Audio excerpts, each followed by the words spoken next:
জাতীয় নাগরিক পার্টি এনসিপির মার্চ টু গোপালগঞ্জ ঘিরে হামলা ও সংঘর্ষের ঘটনায় আহতদের মধ্যে আরও একজনের মৃত্যু হয়েছে। ঢাকা মেডিকেল কলেজ হাসপাতালে চিকিৎসাধীন অবস্থায় 17 জুলাই দিবাগত রাত 2টার দিকে মারা যান গুলিবিদ্ধ রমজান মুন্সি। এতে মৃত্যুর সংখ্যা বেড়ে দাঁড়িয়েছে 5-এ।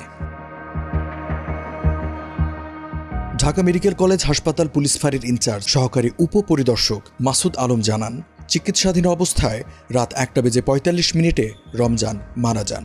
তার মরদেহ মর্গে পাঠানো হয়েছে। এ ঘটনায় গুলিবিদ্ধ আরও 2 জন ঢাকা মেডিকেলে চিকিৎসাধীন রয়েছেন। তারা হলেন সুমন বিশ্বাস ও আব্বাস আলী। পারিবারিক সূত্রে জানা গেছে, রমজান আলী মুন্সির বাড়ি গোপালগঞ্জ সদর থানাপাড়ায়। রমজান আলী রিকশা চালক ছিলেন।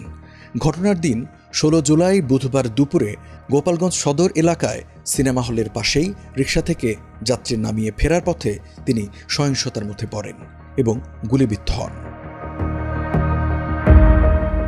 16 জুলাই গোপালগঞ্জে এনসিপির সমাবেশ ঘিরে আইন শৃঙ্খলা রক্ষাকারী বাহিনীর সঙ্গে সংঘর্ষে জড়ান আওয়ামী লীগ ও নিষিদ্ধ ছাত্রলীগের কর্মীরা।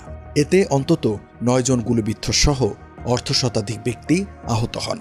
প্রথম দিনেই মৃত্যু হয় গোপালগঞ্জ শহরের উদয়ন রোডের বাসিন্দা সন্তোষ সাহার ছেলে দীপ্ত সাহা, কোটালীপাড়ার রমজান আলীর, টুঙ্গিপাড়ার সোহেল মোল্লা ও সদর উপজেলার ভেড়ার বাজার এলাকার ইমনের।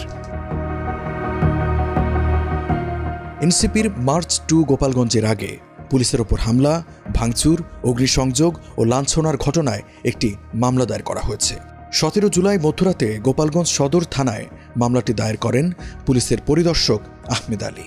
গোপালগঞ্জ সদর থানার ভারপ্রাপ্ত কর্মকর্তা মীর মোহাম্মদ সাজিদুর রহমান জানান, নিষিদ্ধ ঘোষিত ছাত্রলীগের জেলা সভাপতি নিউটন মোল্লা এবং সাধারণ সম্পাদক আতাউর পিয়াল সহ 75 জনকে আসামি করা হয়েছে। এতে আসামি তালিকায় রয়েছে অজ্ঞাতনামা আরও 500 জন।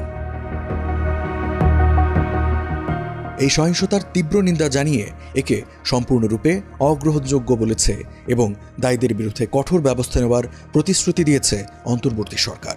সংঘর্ষের পরই কারফিউ জারি করা হয় গোপালগঞ্জে। 17 জুলাই সকাল 11টা থেকে দুপুর 2টা পর্যন্ত 3 ঘন্টার জন্য কারফিউ সাময়িকভাবে শিথিল করা হয়। প্রায় সারাদিন বন্ধ ছিল শহরের সব দোকানপাট, অলিগলি ছিল জনমানব শূন্য। এর মধ্যেই 18 জুলাই সকাল পর্যন্ত যৌথ বাহিনীর অভিযানে 45 জনকে আটকের তথ্য জানায় প্রশাসন।